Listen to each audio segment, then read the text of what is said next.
ఈ చెంచల్గూడ పార్టీ ప్రవేశపెట్టిన మేనిఫెస్టోలో ఉన్న డొలతను నేను బయట పెడతాను. ఒకటి, ఈ పోలవరం పూర్తి చేస్తాను, లేకపోతే ఇంకో ఇరిగేషన్ ప్రాజెక్టులు మరమ్మతులు చేస్తాము, కొత్తవి నిర్మిస్తాము అన్నది వీళ్ళు మేనిఫెస్టోలో పెట్టలేదు. అంటే పోలవరం కూడా పూర్తి చేయరు అన్నట్టే.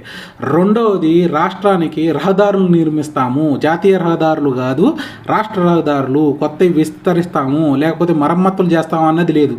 అంటే రవాణా డొల్లా.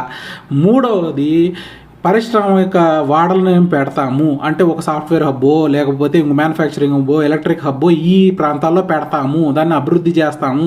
బెంగళూరు, చెన్నై, హైదరాబాద్కి వెళ్ళనవసరం లేదు పిల్లలు ఉద్యోగాలకి అనేది కూడా లేదు. నాలుగవది, రాజధానిల్లో ఇంతవరకు ఈ 3 రాజధానులను పెట్టిన ఇక్కడ ఈ చుట్టుపక్కల ప్రాంతాల్లో ఇంత అభివృద్ధి జరిగింది, ఇన్ని పరిశ్రమలు వచ్చినాయి అన్నది కూడా లేదు. నాలుగవది, చట్టాల్లో దళితులకి మహిళలకి రక్షణ కల్పిస్తామన్నది కూడా పెట్టలేదు.